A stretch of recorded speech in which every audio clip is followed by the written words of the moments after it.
Hoy descubrirás para qué necesita el ser humano el apéndice, si se puede extirpar sin grandes problemas, por qué los dedos de los pies pueden ser botones extra evolutivos, qué clase de detector roto de feromonas está escondido en nuestra nariz, por qué la piel se pone de gallinas y casi no nos queda pelaje, por qué el cóccix es un recuerdo de una cola, y muchos otros extraños rastros del pasado que tu cuerpo todavía lleva consigo.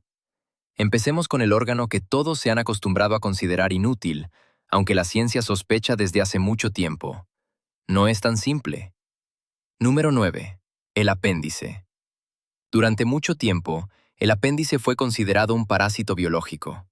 Está ahí, es pequeño, casi no recuerda su existencia, hasta que un día se inflama y te manda al hospital de noche. Por eso, alrededor de él se formó la reputación de un órgano marginado, como si la evolución hubiera olvidado quitar este pequeño apéndice y los médicos ahora simplemente esperaran el momento en que arme un drama. Pero en realidad la historia es más interesante. El propio Charles Darwin consideraba el apéndice un resto del pasado, relacionado con la época en que los antepasados del ser humano necesitaban digerir comida vegetal más dura. Y eso suena lógico. Antes la dieta no se parecía en nada a la vida moderna con pizza, helado y comida blanda, que casi no hace falta torturar con los dientes. Pero las investigaciones modernas añadieron un giro inesperado. El apéndice puede no ser simplemente una pieza vieja de repuesto, sino algo parecido a un pequeño refugio para bacterias útiles. En 2007, Rodney Bollinger, William Parker y sus colegas de Duke University publicaron un trabajo en Journal of Theoretical Biology, donde propusieron la idea de que el apéndice puede servir como una casa segura para las bacterias intestinales normales. Imagina una copia de seguridad del microbioma. Si una infección fuerte o una diarrea intensa arrastra las bacterias beneficiosas fuera del intestino, el apéndice puede ayudar a volver a poblar el intestino con los microbios necesarios. Es decir, este órgano puede no ser un inútil perezoso, sino un pequeño almacén de recuperación de emergencia. También hay otro argumento contra la idea de que el apéndice simplemente desaparece porque no hace falta. En 2017, Heather Smith, William Parker, Sanet Kotze y Michel Login publicaron un estudio en Comtes Rendus Palevol, donde compararon cientos de especies de mamíferos y llegaron a la conclusión de que el apéndice apareció de forma independiente en la evolución al menos 29 veces, y posiblemente más. Normalmente, la evolución no repite una y otra vez el mismo error inútil, sin motivo. Pero aquí es importante no romantizarlo. Sí, el apéndice puede tener un papel inmunitario y estar relacionado con el microbioma. Pero si se inflama, los médicos realmente pueden extirparlo, y la mayoría de las personas después de una apendicectomía viven con normalidad. Simplemente, eso no significa que el órgano no hiciera absolutamente nada. Es más bien como un compartimento de emergencia de reserva. Puedes vivir sin él, pero eso no demuestra que fuera una habitación de basura accidental. Y una aclaración más. En textos similares de partida, a veces se dice que casi 1 de cada 5 personas nace sin apéndice. Suena llamativo, pero encaja mal con los datos médicos. La ausencia congénita del apéndice, o agenesia del apéndice, se describe como una condición muy rara. En publicaciones aparece una estimación de aproximadamente un caso por cada 100.000 operaciones por sospecha de apendicitis. Es decir, un futuro sin apéndice puede ser una fantasía bonita para un guión, pero ahora mismo no está desapareciendo masivamente. Resulta que el apéndice no es ni héroe ni villano. No es vital, pero tampoco es simplemente una bolsita inútil que la evolución olvidó eliminar. Es un órgano pequeño con mala reputación, que puede ayudar en silencio al sistema inmunitario y a las bacterias, y luego, en un día desafortunado, inflamarse y hacer que todos a su alrededor corran. Pero el siguiente punto es aún más extraño, porque está justo en tus pies.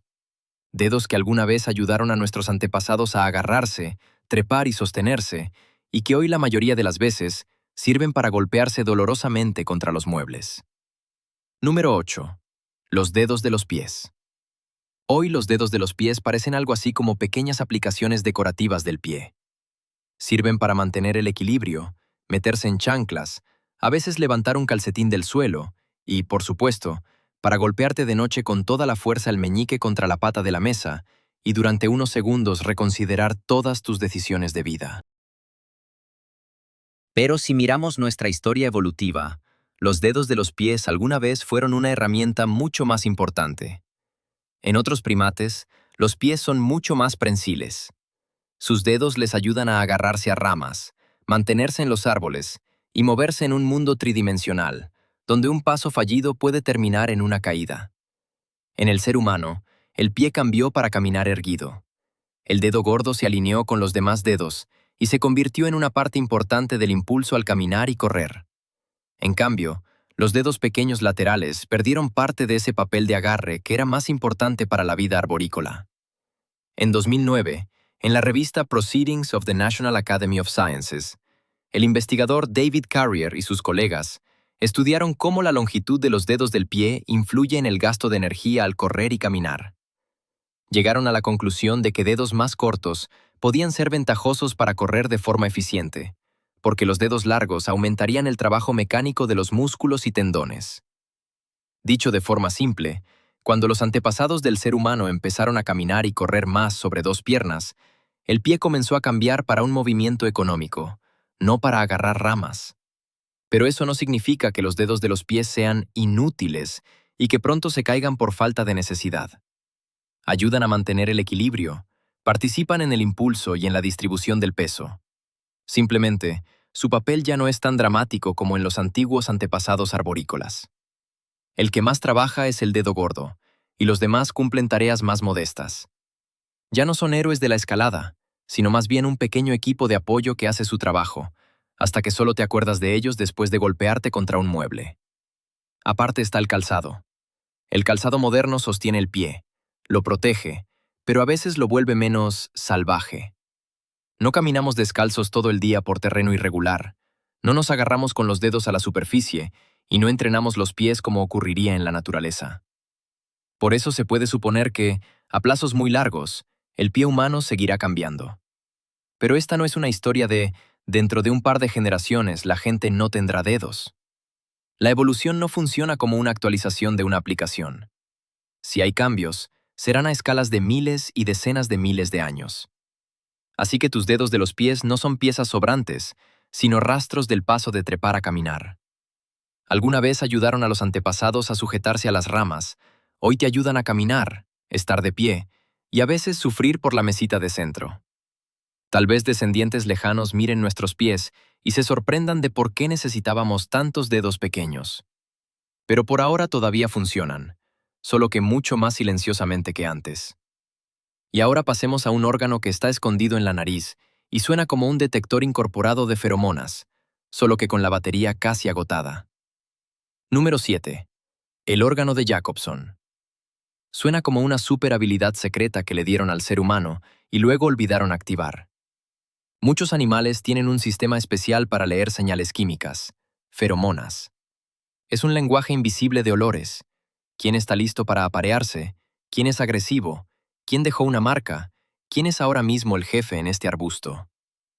Y uno de los órganos que en los animales participa en ese reconocimiento químico se llama órgano vomeronasal, u órgano de Jacobson. En los humanos, todo es mucho más extraño. Se encuentra en la zona del tabique nasal, pero su papel en el organismo humano sigue siendo discutido. En 2001, Michael Meredith, de Florida State University, publicó en la revista Chemical Senses una revisión crítica sobre la función del órgano vomeronasal humano. Y la conclusión no era del estilo, sí, tenemos un radar secreto del amor.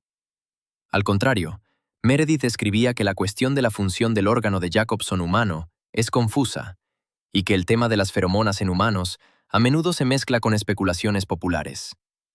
En palabras simples, la comunicación química en humanos puede existir, pero eso no significa que en nuestra nariz funcione el mismo escáner de feromonas que en muchos animales. En 2023, Jase Bruinges y Ronald Blaze publicaron una revisión en Surgical and Radiologic Anatomy y lo formularon de forma aún más dura. El órgano vomeronasal humano probablemente es rudimentario y no tiene una función sensorial activa.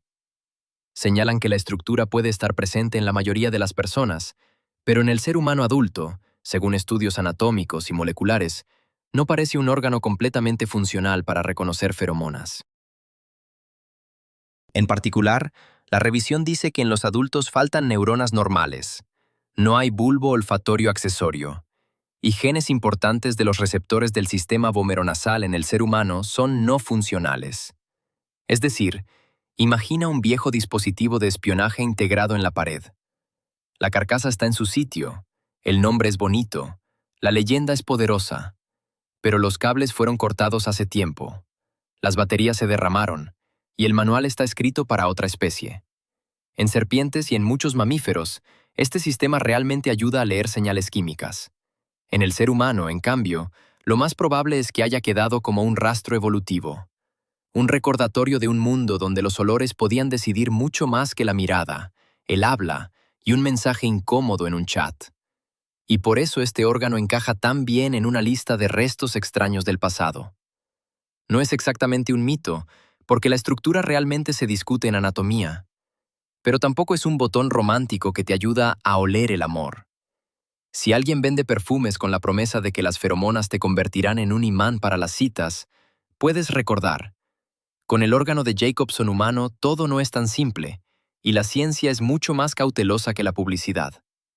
Hace mucho que no vivimos como animales que eligen pareja por una marca química en una rama. Dependemos más de la vista, el habla, las señales sociales, los mensajes y, por desgracia, las fotos de perfil donde la persona se ve mejor que en la realidad. Resulta que en nuestra nariz puede haber un pequeño resto de un antiguo sistema químico que en otros seres tiene un papel enorme y que en nosotros se convirtió casi en una pieza de museo. Recuerda que alguna vez los olores pudieron ser mucho más importantes que las palabras. Pero el siguiente punto se nota mucho más a menudo. Cada vez que tienes frío, miedo o una música de repente te atraviesa hasta ponerte la piel de gallina, la piel hace algo que solo tenía sentido cuando nuestros antepasados eran mucho más peludos. Número 6. Los músculos que levantan el pelo. Este es precisamente el mecanismo por el cual se te pone la piel de gallina. Tienes frío, te asustas, escuchas música poderosa, ves una escena emocional, y la piel de pronto se cubre de pequeños bultos. Parece como si el cuerpo por un segundo hubiera decidido: activamos urgentemente el modo antiguo. Y realmente activa un modo antiguo, solo que en nuestro caso su utilidad ya es mucho menor que antes. De la piel de gallina se encargan pequeños músculos en la base de los pelos, los músculos que levantan el pelo, o arrector pili. Cuando se contraen, el pelo se eriza. En animales con pelaje denso, esto tiene sentido. Si hace frío, el pelaje levantado retiene más aire y ayuda a conservar el calor. Si hay miedo, el pelaje se eriza y el animal parece más grande. Un gato con el lomo erizado enseguida parece más grande, más furioso y un objetivo menos cómodo para los problemas. En los humanos, esto también pudo funcionar mejor alguna vez, porque nuestros antepasados eran mucho más peludos. Pero ahora no tenemos en el cuerpo un pelaje como para que la piel de gallina nos convierta en una bestia amenazante o nos caliente realmente. Cuando una persona moderna se pone con piel de gallina por el frío, es más bien un intento del organismo de activar una función vieja para la cual casi no queda equipo, como presionar el botón de calefacción en un coche al que le sacaron la estufa hace tiempo. Curiosamente, en 2020, investigadores de Harvard dirigidos por Ya Chie Su publicaron en Cell un trabajo sobre el hecho de que los músculos que levantan el pelo no solo crean la piel de gallina, también participan en la conexión entre los nervios simpáticos y las células madre del folículo piloso. En experimentos con ratones, este sistema estaba relacionado con la reacción al frío y con la regulación del crecimiento del pelo. Es decir, incluso algo tan rudimentario puede tener una biología más compleja de lo que parece a primera vista. Pero para nosotros como espectadores, lo principal es otra cosa. La piel de gallina es una huella del pasado. El cuerpo intenta hacer lo que alguna vez ayudaba a sobrevivir: calentarse, parecer visualmente más grande, reaccionar ante una amenaza. Simplemente, ahora en lugar de pelaje denso tenemos piel, pelitos débiles y la sensación de que algo nos estremeció. Por eso la piel de gallina parece una pequeña broma evolutiva. El mecanismo quedó, pero la utilidad principal casi desapareció. Y aún así no es completamente inútil. Puede estar relacionada con emociones, frío, miedo y el funcionamiento del sistema nervioso. Solo que si antes este mecanismo podía ayudar a tu antepasado peludo a parecer más aterrador ante un depredador, hoy como máximo pareces alguien que necesita urgentemente una manta. Y ahora pasemos al hueso que se encuentra en la parte más baja de la columna vertebral, y recuerda que en nuestra historia familiar alguna vez hubo colas. Número 5. El cóccix. En la parte más baja de tu columna vertebral tienes un hueso pequeño que parece un extraño fragmento de un proyecto viejo. Es el cóccix. Y sí, realmente está relacionado con el hecho de que los antepasados lejanos de los mamíferos tenían colas. Hablando de forma simple, el cóccix no es una cola, pero es un resto de la región caudal, que en nuestra línea evolutiva dejó de sobresalir hacia afuera y se convirtió en el pequeño final óseo de la columna vertebral. Y aquí es importante no decir de más. El cóccix no es un hueso completamente inútil. Cleveland Clinic explica que al cóccix se unen músculos, ligamentos y tendones relacionados con el suelo pélvico, el movimiento y el soporte. Ayuda a distribuir la carga cuando estás sentado y sirve como punto de fijación para tejidos. Es decir, no es simplemente un huesito que el cuerpo olvidó eliminar. Más bien es una antigua construcción de cola que el organismo reutilizó para nuevas tareas. A la evolución, en general, le gusta no tirar piezas, sino adaptarlas para otra cosa. Pero su origen de todos modos delata el pasado. Los embriones humanos en etapas tempranas de desarrollo realmente tienen una zona parecida a una cola, que luego normalmente regresa. En casos raros, los niños nacen con las llamadas colas verdaderas, prolongaciones blandas sin vértebras, formadas por tejidos, vasos, nervios, a veces músculos y grasa. No es una cola completa como la de un animal, sino una rara anomalía del desarrollo que normalmente se extirpa quirúrgicamente. Pero el hecho en sí suena como si la evolución a veces, por un segundo, mostrara una vieja versión borrador del ser humano. En la literatura médica, estos casos se han descrito muchas veces. Por ejemplo, revisiones e informes clínicos en Journal of Pediatric Surgery y otras revistas distinguen entre la cola verdadera y las pseudocolas relacionadas con otras formaciones. La verdadera cola humana normalmente no contiene huesos ni vértebras, sino que está formada por tejidos blandos. Y por eso se ve tan extraña en el contexto de nuestro cuerpo, no como un órgano funcional, sino como un eco biológico de un pasado muy lejano. Así que el cóccix es al mismo tiempo un vestigio y un punto de fijación útil. Ya no ayuda a mantener el equilibrio en una rama, no comunica con movimiento y no espanta insectos como la cola de los animales. Pero si alguna vez te caíste sobre el hielo o te golpeaste el cóccix contra el borde de una escalera, sabes perfectamente. Algo inútil no debería doler tan convincentemente. Es un pequeño recordatorio de la cola que no vemos, hasta que decide arruinarnos la semana. Resulta que nuestro cuerpo no borra el pasado por completo. Lo esconden huesos, músculos, reflejos y detalles extraños que alguna vez tuvieron un significado completamente distinto. El cóccix es como los créditos finales de una vieja película evolutiva sobre colas. Y el siguiente punto ya no está en la columna vertebral, sino en la mano. Un músculo que una parte de las personas no tiene en absoluto, y ni siquiera notan la diferencia. Número 4. El músculo palmar largo. Es uno de los ejemplos más cómodos de cómo la evolución deja en el cuerpo una pieza de repuesto. Puedes comprobarlo ahora mismo. Junta el pulgar con el meñique y dobla ligeramente la muñeca hacia ti. Si en el centro de la muñeca sobresalió una fina tira de tendón, lo más probable es que tengas el músculo palmar largo.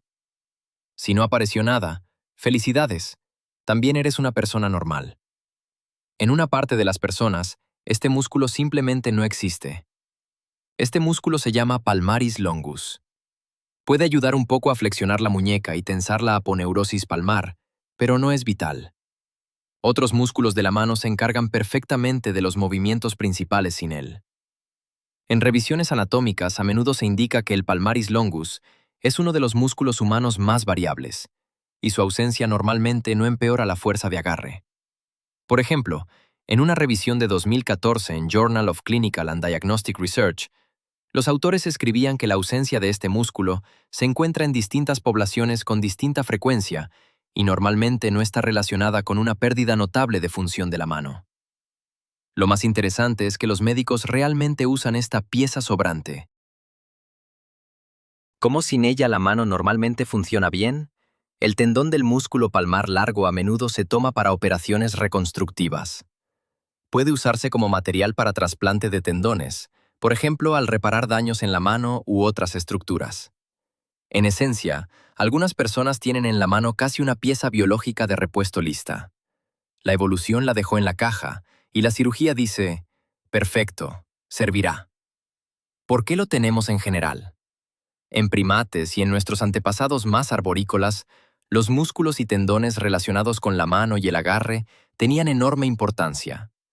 Cuando la vida está relacionada con trepar, sostenerse, ramas y trabajo constante con las manos, incluso elementos pequeños del sistema de agarre pueden ser útiles. Pero el ser humano moderno ya no necesita pasar todo el día balanceándose de árbol en árbol para conseguir comida.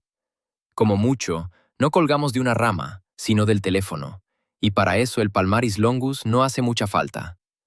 Resulta una situación graciosa. Una persona nace con este músculo, otra sin él.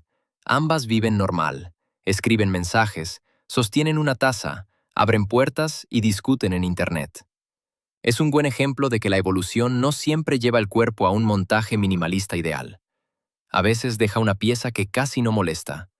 Y si no molesta, ¿por qué eliminarla urgentemente? Pero el siguiente punto molesta mucho más a menudo. Especialmente cuando aparece tarde, no hay espacio suficiente y el dentista dice la frase que nadie ama. Hay que sacar las muelas del juicio. Número 3. Las muelas del juicio. Aparecen como invitados que llegaron a la fiesta demasiado tarde, cuando todos los lugares ya están ocupados. Normalmente los terceros molares empiezan a salir aproximadamente entre los 17 y los 25 años. Y el problema es que la mandíbula moderna a menudo resulta demasiado pequeña para estos invitados tardíos. Hay poco espacio, el diente intenta salir como puede, se apoya contra los vecinos, crece en ángulo, se queda atrapado en la encía, y ya, en lugar de sabiduría, tienes dolor, inflamación y una cita con el dentista. Para nuestros antepasados, los molares adicionales tenían más sentido. La dieta era más dura, plantas ásperas, comida fibrosa, carne mal procesada, partículas duras en los alimentos. Los dientes se desgastaban más rápido, no había dentistas y tampoco dieta suave. En una vida así, un par de molares potentes de reserva en la edad adulta podía ser útil. Si los primeros dientes ya estaban desgastados, los molares tardíos llegaban como refuerzo.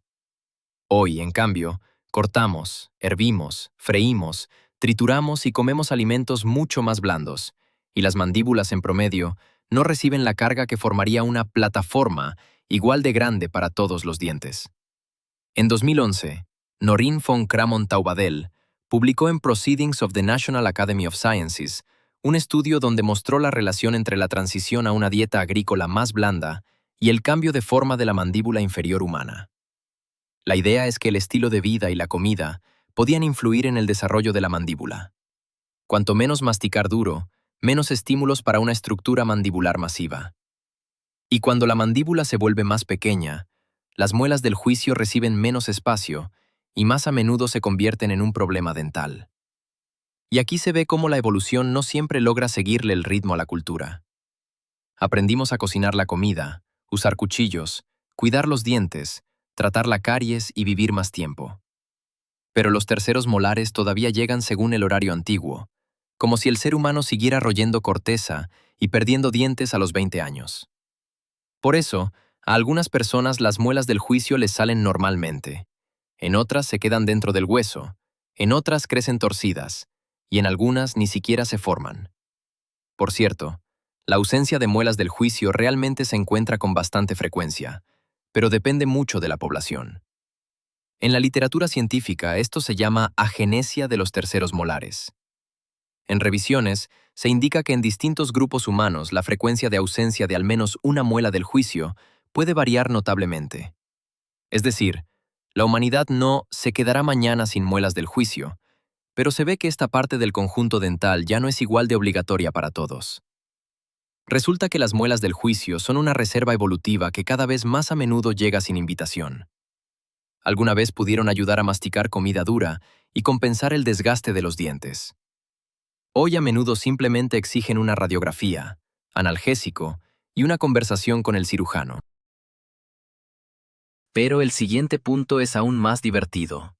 Tenemos músculos que algunos animales controlan activamente todos los días, y que la mayoría de las personas usan como mucho para un truco inútil frente al espejo. Número 2. Los músculos de las orejas. Mira a un gato, un perro, un caballo o un ciervo. Sus orejas trabajan constantemente como pequeños radares. Se giran hacia un sonido, se tensan, captan un movimiento, rastrean la fuente del ruido. Para un animal, eso es útil. Puede detectar un depredador, una presa, un rival o simplemente entender quién está haciendo ruido en los arbustos. Y ahora mira al ser humano. También tenemos músculos alrededor del pabellón auricular, pero en la mayoría de las personas parecen una interfaz antigua a la que olvidaron conectar un control normal. Estos músculos se llaman músculos auriculares. Pueden mover la oreja hacia adelante, hacia arriba y hacia atrás, pero en el ser humano normalmente están poco desarrollados.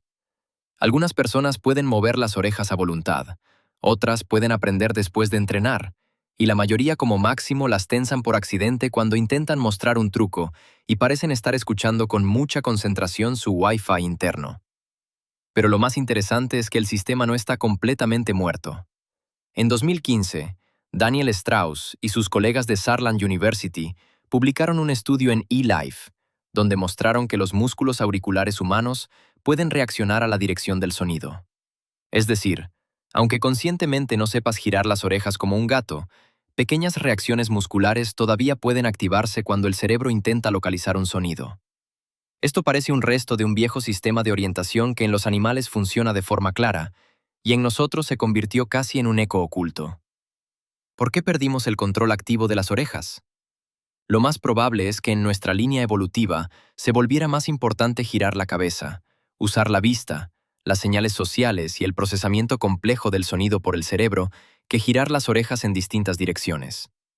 Cuando puedes girar rápido la cabeza y mirar con los ojos, los radares de las orejas ya no son tan críticos.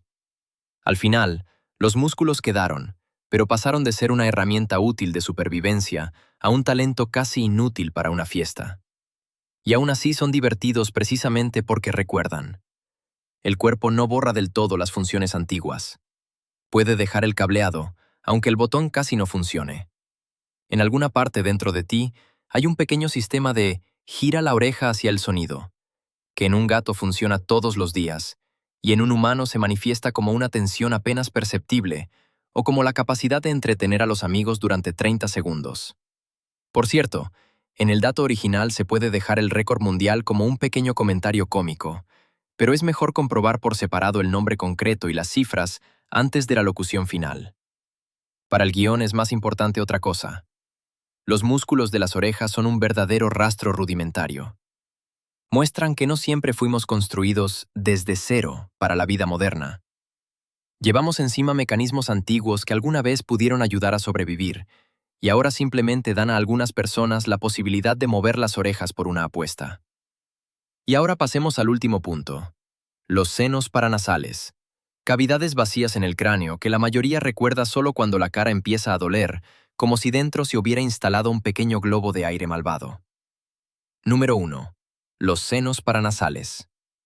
En tu cráneo hay cavidades llenas de aire en las que probablemente casi no piensas hasta que se inflaman. Se llaman senos paranasales. En un día normal trabajan en silencio y de forma imperceptible. Pero en cuanto empieza la sinusitis, estas habitaciones vacías de la cara se convierten en cámaras de presión dolorosa. La frente duele, la nariz está tapada, la cara se siente pesada, y inclinarse hacia adelante ya es una pequeña prueba de carácter. Durante mucho tiempo, la gente discutió para qué sirven los senos paranasales. Hay muchas versiones. Pueden aligerar el peso del cráneo, ayudar a humedecer y calentar el aire inhalado, influir en la resonancia de la voz, participar en la protección de la mucosa y en el trabajo del sistema inmunitario. Cleveland Clinic describe los senos paranasales como cavidades que producen moco, el cual ayuda a humedecer las fosas nasales y atrapar polvo, microbios y otras partículas. Es decir, No son simplemente agujeros vacíos en la cabeza, sino parte del sistema de respiración y protección. Pero al mismo tiempo, los senos paranasales son un gran ejemplo de un detalle evolutivo discutible. Parece que tienen funciones, pero a menudo recuerdan su existencia precisamente con problemas. Si las aberturas de los senos se bloquean, el moco sale mal, la presión crece, los microbios reciben un lugar acogedor y empieza esa misma sinusitis. Para una persona se siente como si el cráneo hubiera decidido convertirse en acuario, pero se olvidará de pedir permiso. Curiosamente, la forma y el tamaño de los senos paranasales varían mucho entre las personas. En 2016, en la revista American Journal of Physical Anthropology, investigadores de University of Iowa y sus colegas estudiaron los senos paranasales en humanos modernos y neandertales, mostrando que los senos están relacionados con la forma general de la cara y del cráneo, y no existen simplemente como bolsas de aire separadas. Esto es importante. Los senos pudieron cambiar no porque cada uno tuviera una función ideal, sino porque todo el cráneo, la cara, las vías respiratorias y el aparato masticatorio evolucionaban juntos. La idea de que los senos paranasales pueden desaparecer en el futuro suena bonita, pero es mejor presentarla con cautela. Sí, se puede suponer que si una estructura crea problemas con frecuencia y no da un gran beneficio, con el tiempo puede cambiar. Pero la evolución no elimina un órgano simplemente porque nos resulte incómodo sufrir sinusitis. Para desaparecer se necesitan diferencias heredables, presión de selección y una enorme cantidad de tiempo. Por eso, quizá nuestros descendientes lejanos tengan otras formas de cavidades faciales, pero eso no significa que dentro de un par de miles de años la gente despierte con cráneos perfectamente lisos y sin senos. Resulta que los senos paranasales no son vacíos completamente inútiles ni una ingeniería perfecta. Están en algún punto intermedio. Ayudan al sistema respiratorio, participan en la protección de la mucosa, están relacionados con la forma del cráneo, pero al mismo tiempo pueden convertirse en una fuente de dolor, presión y lucha eterna contra la nariz tapada. Y esto muestra bien el sentido principal de toda la lista. Nuestro cuerpo no es un gadget moderno diseñado de forma ideal. Es un museo de compromisos evolutivos. El apéndice puede ser tanto una reserva para bacterias como una causa de operación. Los dedos de los pies ya no agarran ramas, pero ayudan a caminar. El órgano de Jacobson en los humanos parece un viejo dispositivo de espionaje con la batería agotada. La piel de gallina intenta levantar un pelaje que casi no existe. El cóccix recuerda una cola, pero todavía sirve como punto de fijación. El músculo palmar largo puede ser innecesario para una persona y útil para un cirujano en otra. Las muelas del juicio llegan desde el mundo de la comida dura al mundo de los bollos blandos y los dentistas. Los músculos de las orejas recuerdan una época en la que las orejas eran radares. Y los senos paranasales muestran que incluso los vacíos en el cráneo pueden tener su propia historia compleja. Lo más sorprendente no es que tengamos partes del cuerpo inútiles, sino que casi cada una de esas partes resulta no ser simplemente basura, sino el rastro de una antigua tarea que la evolución resolvió hace mucho tiempo. A veces esa tarea desapareció.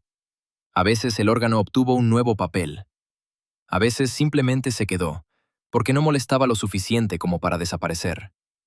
Escribe en los comentarios qué parte del cuerpo te parece más extraña. ¿El apéndice? ¿El cóccix? ¿Las muelas del juicio? ¿O, después de todo, el órgano de Jacobson? Y si quieres más análisis como este sobre el cuerpo humano y sus rarezas evolutivas, suscríbete. En los próximos videos habrá aún más datos después de los cuales tu propio organismo empieza a parecer no un cuerpo, sino un archivo de decisiones antiguas.